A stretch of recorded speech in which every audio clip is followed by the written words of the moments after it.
Hello YouTube and the Infinite Magicraid community. Gandalf here, bringing you coverage on Season 3 Championship in the regular contest phase. And today we're going to be kind of doing a little bit of a masterclass on how you want to be thinking of your PvP attacks. Infinite Magicraid very much is a attacker advantage game.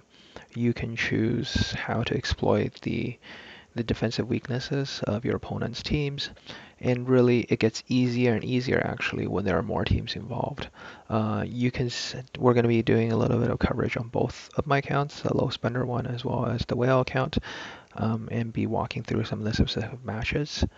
We won't be doing any live matches today, unfortunately. I usually do them all right before reset to really take advantage of the placement. And also, it's a little bit easier to just do more of the recap through the battle records as opposed to showing you step by step as I'm thinking and walking and moving my heroes around for the specific attacks. I did my attacks last night pretty rushed on Gandalf the Grey, the low spender account. So really, it's about how do you quickly select composition matchups to push yourself through with the heroes that you have.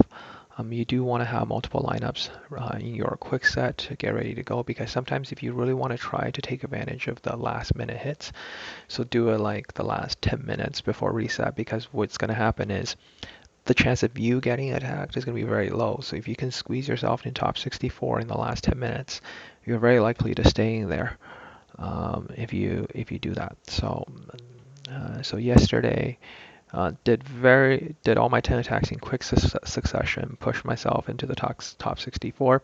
It was definitely very challenging.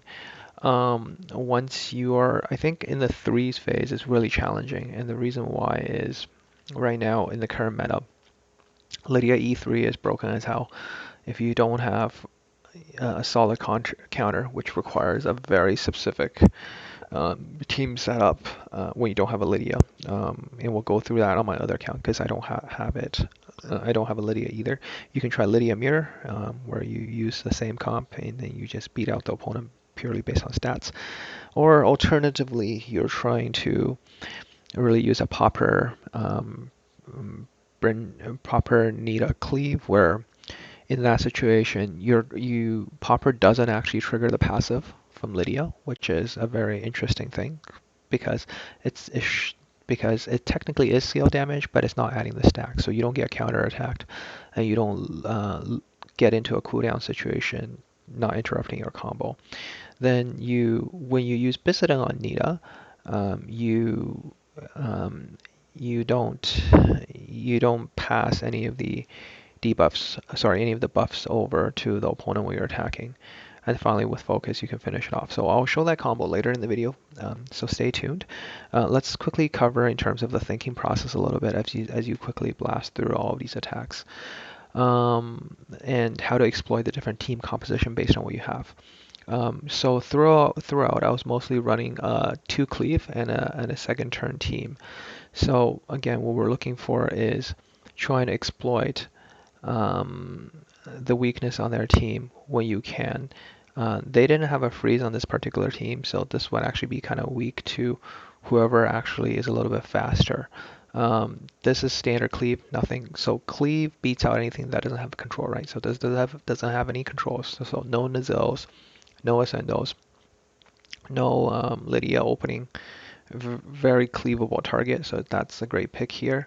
Here I'm betting on, I don't see exclusive 3 on space, so I don't think it's a highly fast space. Without E3, you don't have the 25% speed boost, even if their bunny goes first, it doesn't matter. So pretty sure I'm going to outspeed them, and really when you don't have a Ben Austin, you don't have any sort of you don't have a Panda, you don't have chances of cleansing. So this team is super vulnerable to any control based team. So this is a control cleave. Speed cleave beats their tanky team. Control cleave beats their speed team. Ideally, I have a Nizel. I don't have one on this account either, so making it really painful. The middle one, I thought I was gonna outspeed and win, but actually Hal is very tanky if you can get him to go. So I think what's interesting here is to take a quick look at what happened actually here in replay for this particular match. Again, in the actual battle situation, what happened? My team should have won if I end up going first, because you would then, when you're actually manually attacking, you do want to focus on some key targets. So in this situation, you want to kill that Santa first because that's the main threat. Jilliman's not going to be able to kill your target. So see here, I went ahead and, oh, surprisingly that survived there. And then the problem is because it did survive, Jilliman's gonna. That's interesting. Yeah, it's just more. I think I'm gonna get frozen later. Okay, yeah, so there, lost Ben Austin. Yeah, when you're auto attacking, you really don't have that level of focus. When you have the right focus on things, you'll be a lot better off in terms of making your attack. Things would have connected better and finished things off. This is a very tanky setup, so it all came down to. Um, I am so surprised how much beating that gentleman took. So kind of understood what happened there now. Let's go through the rest of the quick attacks yesterday in terms of understanding the thought process.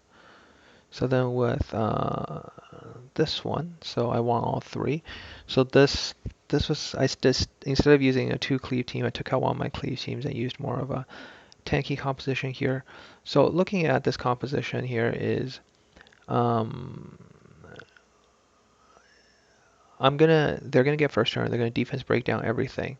What's key to this is two things. One, Andreas is really strong against red marks and yellow faction, so he's not gonna take a lot of damage. Nordak is gonna help me with survivability, and also again the faction, sorry, the mark advantage is gonna reduce the damage taken. So as long as I can get the turn back, I'm gonna be able to clean kill things one at a time on the first comp. Um, I'm betting just faster speed because I know I'll have faster speed. So I'll win the speed cleave. And here again, taking advantage of an anti-free situation um, where I'm going to be able to secure first turn and reset his cooldowns with Ben Austin. So I think the first team is more of an interest to watch and see what happened. Again, all of these were auto. I didn't get a chance to um, to to manual attack these. So let's see what happened. I think the key highlight here is, again, Lydia, really helpful with survival, right? A lot of defense damage. So yes, I'm getting defense down, tenacity down, and losing my buffs, but I'm still surviving it. So Lydia's going to die. Yep, but the important thing is the rest of the team survived here. So now I cleansed. See, one shot KO from Andreas, right? And then later, that's already taken care of one of the bigger threats. So in a few turns, we will probably see Andreas taking down Agatha as well. So once we're into the survivability phase, yeah, it's pretty much game over from here. Yes, it's taking its time.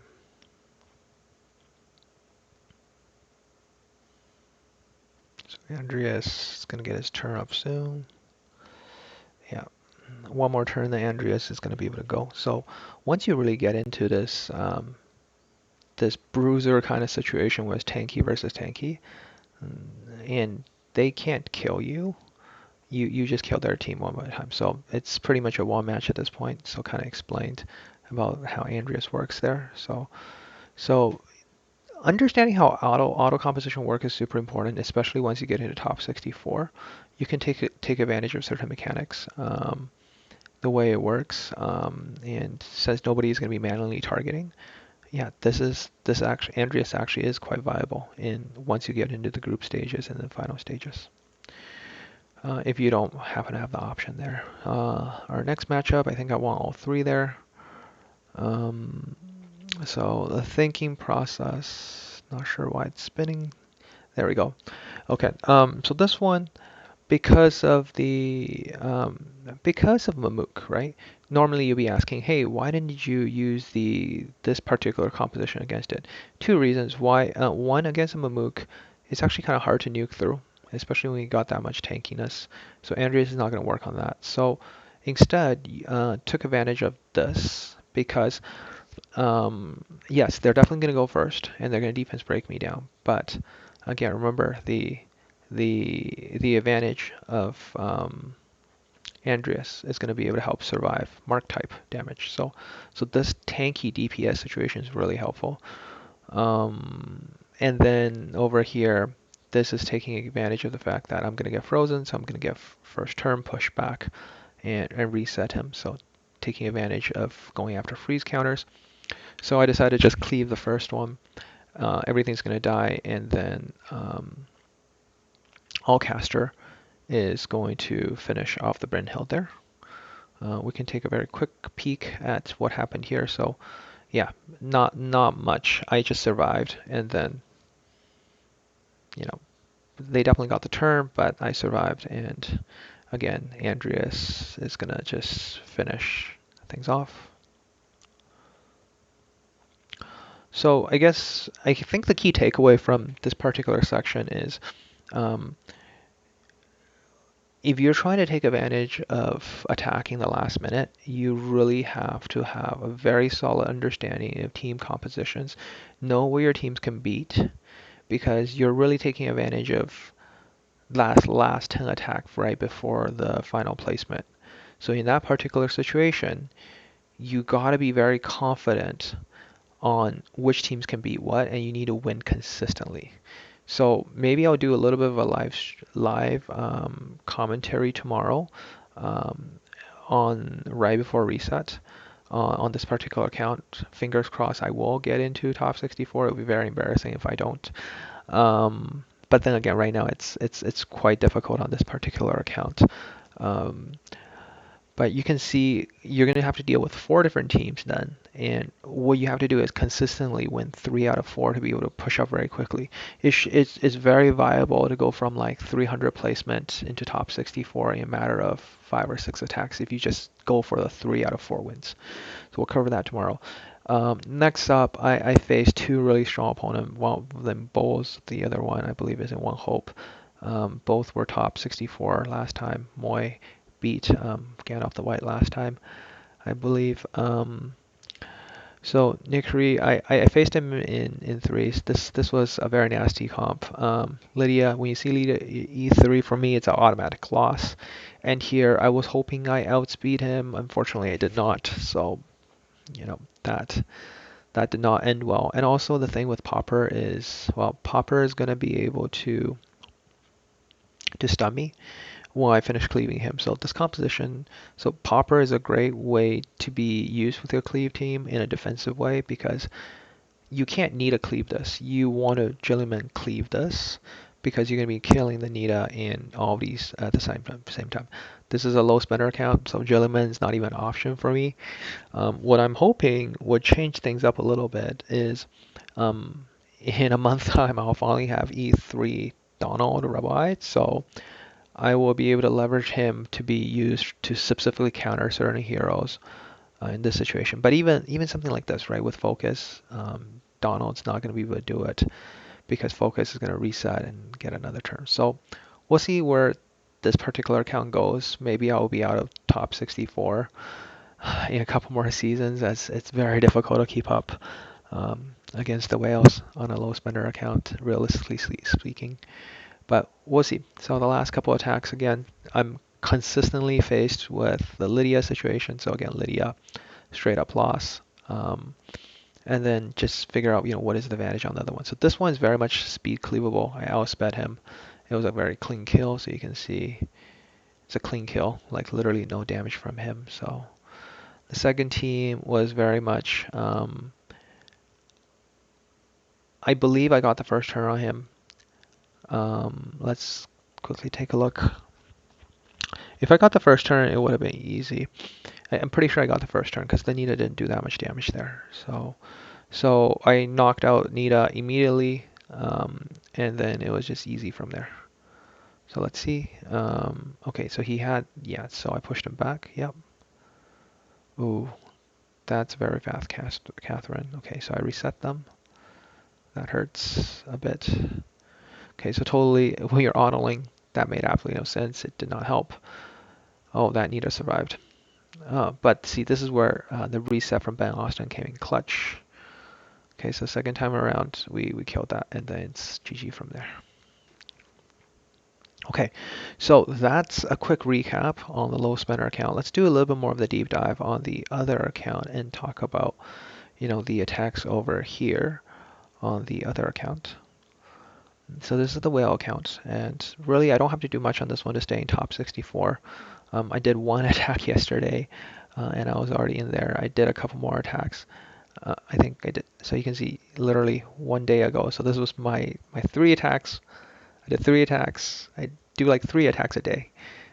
Yesterday I think I only did one. I just did one a moment ago against, and this is where once you get into top 64, don't waste your time doing your attacks. Yeah, maybe for the sake of practicing, but really what matters is on the last day.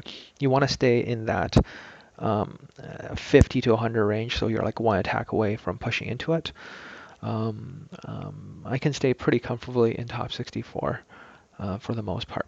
Okay, so now we're going to be taking a look at some of the 4-team compositions. Maybe we'll start from here. So again, what's really strong is this. This is a comp I was talking about that allows you to cleave down Lydia compositions because Popper is going to push everybody back, and you're not going to be getting any buffs on yourself to be stolen. You push it into your Nita for the first round cleave. Focus again. Often you see Lydia with Nita comp, so that's why you need a secondary DPS to take it down. You can run Brainhild. You can actually run Donald Rabai if you have him. This one, standard speed cleave. So Drilliman is a better option because of the popper situation. So I'll show a comp like that later. Last one, Panda beating it out. Very clean kill. Um, Cozy, Big Whale. Like, let's take a look at this one first though. So again, same idea. Panda beating out the controls, outspeeding your opponent. And here again, Lydia E3, clean cleave. We'll find a higher, even a bigger whale to show how that comp works. Well, in the replay, Cozy again 3-0. Okay, don't have a strong Lydia, so we'll go back and watch the other one and show you how that comp actually works. Here, I think the one for Cozy to watch is this one because the important thing, and I did these attacks manually by the way, so focusing the target is very important. Here, permafreeze beats out anything that doesn't have a cleanse.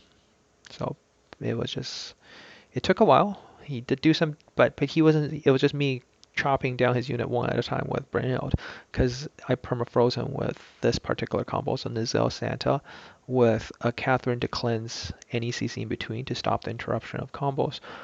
Once you get into the permafreeze situation, it's GG. So you just need to bring in one DPS. So Brainhill works great here. Um, Andreas will actually work out. I have a composition later showing Andreas in it. Let's take a look at this one because this is one probably people wonder about. Okay, how do you beat a cleave comp with Popper? Because when you're cleaving, you don't have any control to CC. This is where you just be really careful about how you do things. You basically make sure you target the Nita and you kill the Nita first. Simple as that. Okay. Um, you really need a very strong Jellyman for it to work properly you do want to set the bunny on the red buff to get max damage out and then get a follow-up turn, but really important here um, to get enough attack on it. Otherwise, you could very much be stunned if it doesn't go the way you want it to go. So very careful when you're in the group phase. I will be running a different composition in this because of auto attack, but because you can manually attack in the individual, earlier rounds, very effective to go after the key DPS you need to kill. Like take out the Nita, it's over, right?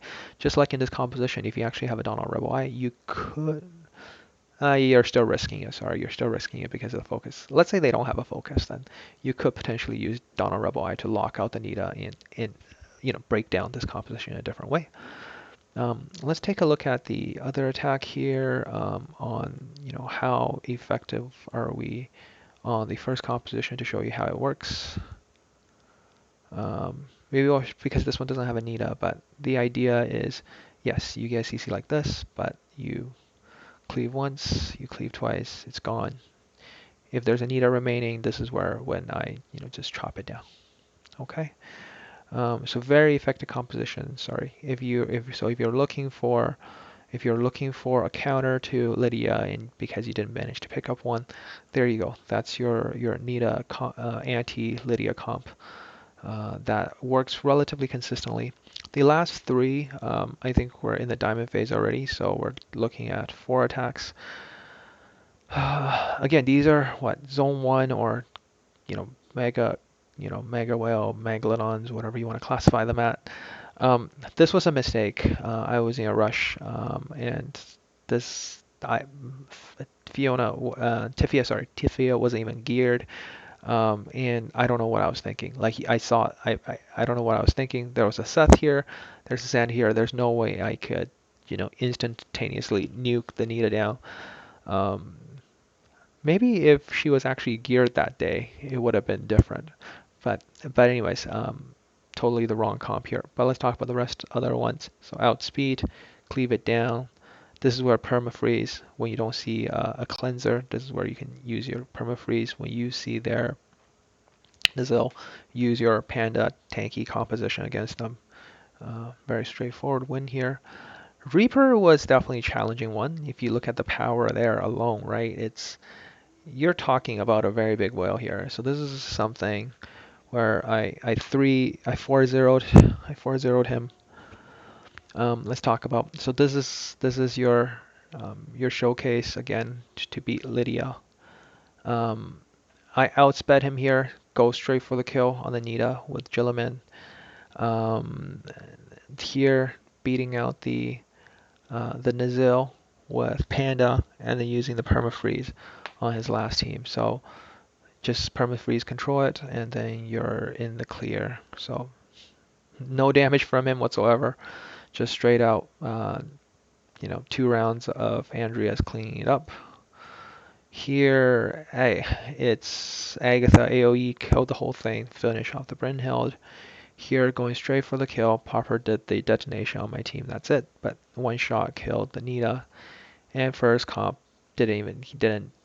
he just had the turn from Lydia and straight out kill. So very clean 4-0 against Reaper there. Shadow Bard is a monster. I'm pretty happy with the 3-1. I think here is the last tip of the day. Is here you're saying, whoa, Gandalf, you're crazy. Why are you using Nazil against a panda? Let's take a watch of that one.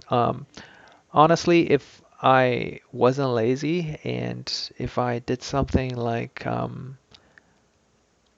I wonder if I took out the Andreas and the Snove.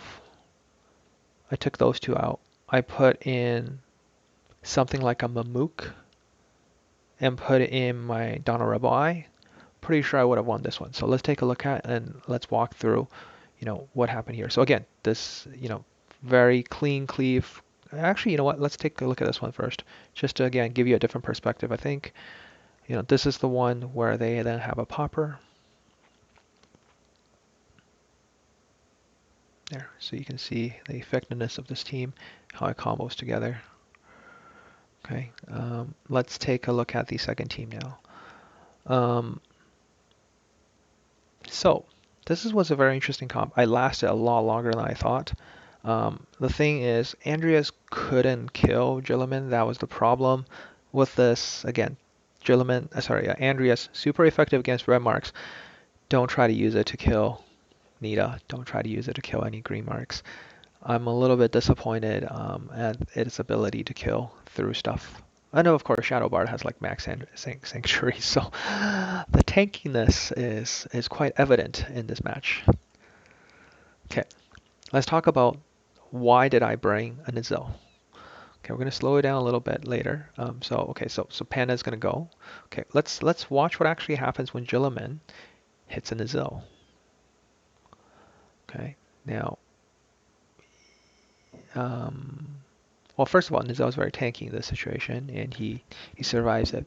But if it didn't have that part, what if there wasn't a protection? And we'll see that in the game a little bit later when on another hit. So I got really lucky here in between, able to get the snow off and tank it. There's two things here in this particular composition. One, let's look at his Jillaman. Yes, very high crit attack. Yeah, that's a very vulnerable one. But when you don't have Whistler in there, or really taking advantage of the Bissident composition, you can take quite a bit of beating. You seriously can take quite a bit of beating. Look at the Nizil HP here. Quite high due to his own passive with Giant Shield. Um, I was taking a lot of beating. Eventually, we get to a point where his Nizil is gonna be able to freeze it. Yeah, I took so many hits. Yeah, at this point it was over. Yeah, and the egg gave Focus another life. But I think, you know, going back to it, I had multiple opportunities to actually make the kill. If it was a different setup. So if I used Mamook's strip, get rid of the shields, I could have done a Rebel Eye down the Jillaman there. So next time I will make sure I change this composition just slightly up in this. And the rest of the team, um, this is a tricky one for the last one. So I was sneaky. I saw the Donald and I misread it. I thought it was an E3, but I actually have a Tiffy at like 50k attack just so that it can bait out the Donald Rebel Eye. So it was an Anton there for most part for anti Brynhilds, but against a Kraken Megalodon like this, I will take every advantage I can get. So I quickly swapped out the Anton for this option to bait it. So you can see what happens is the Donald would have gotten the targeting on her, and then there I would have I straight out killed everything. This would not work in your defense setup because then the egg would go on her. Whistler would have gone on her as well, which is kind of annoying. And even this, right? Like I was getting destroyed. It took a while to get through. Really relied on the egg getting the revive there. Cycle through, using space to turn meter down that Agatha to be able to get back to my ultimate again. So very tough battle against Shadow Bard, but we came on top 3-1 to get some extra points. So that ends the masterclass today, and I'll catch you maybe tomorrow as we go into the final round to get into top 64.